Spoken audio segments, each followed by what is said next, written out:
Welcome back to Wholesome TV Picks. Today we're traveling through time to explore a hidden gem from Australian television, The Girl from Tomorrow. This sci-fi series is perfect for all ages, and the series ran from 1991 to 1992 with just 12 episodes in the first season, making it perfect for a weekend binge.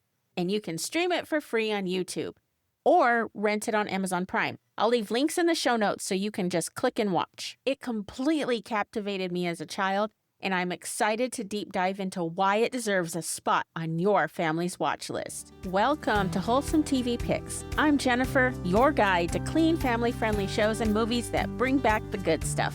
Think classic values, think timeless laughs, and stories you can actually feel good about watching together.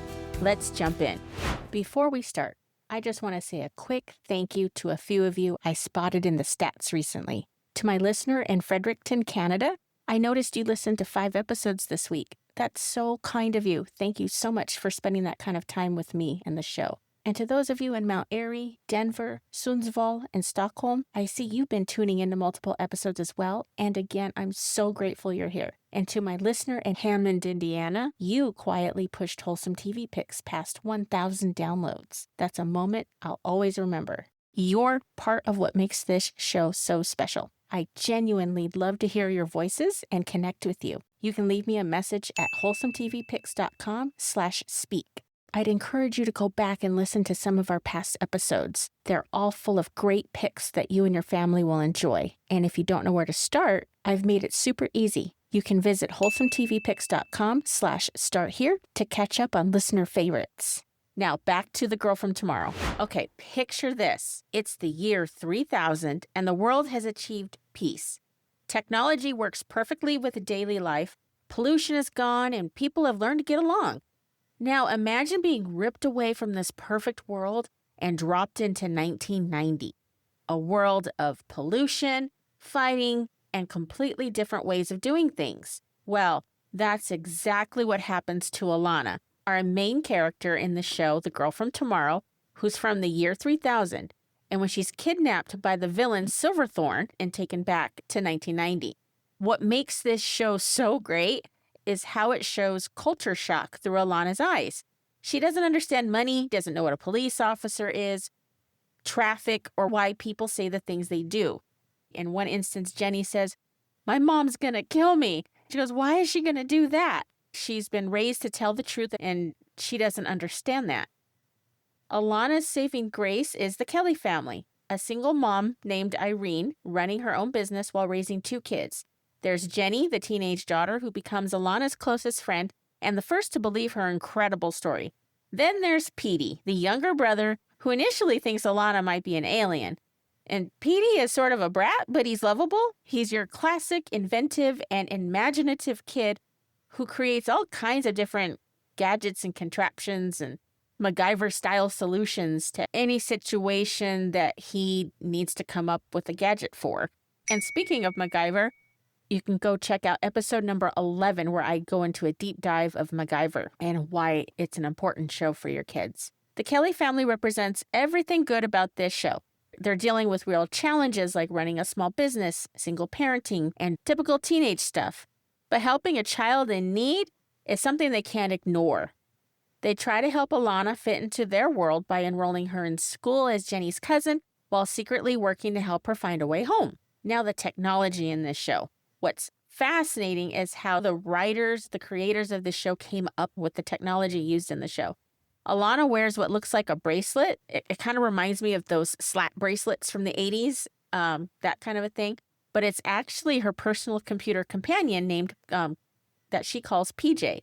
Even though this was 1991, decades before smartwatches and Siri, PJ kind of reminds me of today's Apple smartwatches. But Alana's friend PJ, her personal companion, hacks into computers, unlocks electronic devices, and even records hologram messages. Then there's Alana's transducer, a headband-like device with a jewel in the middle, and it's controlled by thought. And with it, she can levitate objects, heal injuries, and even defend herself if necessary. I love that the show focuses on the good that the transducer is meant to do. Now let's talk about the villain of the show, Silverthorn. Now he comes from the year 2500, an era marked by war, corruption, and fighting over resources. He's discovered the time capsule and wants to use it for personal gain. Much like Biff in Back to the Future with his sports almanac scheme, the time capsule contains historical records of everything before the year 3000, making it incredibly valuable to someone with selfish intentions. What I really find interesting about Silverthorne is that he's not just evil for evil's sake. He needs Alana because she's the only one who can use the transducer. He tries it many times when he gets his hands on it and fails miserably. So, why does this show work for families today? Here are the 3 reasons why I really believe this show is perfect for today's families. First, it's incredibly bingeable. Every episode ends on a genuine cliffhanger that makes you desperate to know what happens next and just makes you have that, I gotta watch the next one feeling. And the music that ends on the cliffhanger, I love the theme song of the show. It's great music. And that's how they add that at the end of every show. And it's just so impactful and dramatic. Don't just take it from me. Here's what my 8-year-old thinks of the show. I honestly like this show and how fun and exciting it is, and how every episode they ended it where you want to watch the next episode. Plus the fact that Petey's very funny, and Petey is my favorite character because of how he is, what he does, and how he builds a lot of cool stuff. And the fact that the villain does no action violence you see in today's movies and TV. Second, the show tackles meaningful themes like friendship, compassion, helping strangers, families coming together to help, and thinking outside the box. Third, the performances are solid. Catherine Cullen portrays Alana, Melissa Marshall is Jenny Kelly, James Finley plays her little brother Petey Kelly, Andrew Clark is James Rooney, Helen O'Connor plays Mom Irene Kelly, John Howard as Silverthorne, and his sidekick Eddie is portrayed by Miles Buchanan. The cast brings authenticity to their roles, from Irene as a caring single mom to Petey's boundless curiosity and energy. And can we talk about the Australian accents? It adds a charm to the whole show. I just love Australian accents. Now, for an early 1990s production, the special effects hold up reasonably well. Yeah, they're dated by today's CGI standards, but I don't really care about that. I understand that computer technology was limited back then, but the visual effects serve the story effectively. And I appreciate the work the people did back then. More importantly, this is completely family-friendly content. There's really no violence. There's no profanity, no content parents need to worry about. And it's so rare to find a show you can just press play on without any concerns. This show clearly left an impact. It has a 7.9 rating on IMDb, with reviewers calling it downright excellent and outstanding and memorable kids' drama. One fan from the UK wrote about rewatching it as an adult and finding it lives up to your memory, which is high praise for any childhood favorite. What strikes me most about the fan reviews is how many people describe being hooked from the first episode and watching the entire series in a day. One reviewer wrote, "Best time traveling show ever. I got hooked up on the show from the first episode and kept watching it until I realized I completed the series in a day. It has the best story, and the characters are also very interesting. It never feels boring." Another fan said, "I can say modern shows can't even come close to this gem. Best acting, awesome cast, best scenes."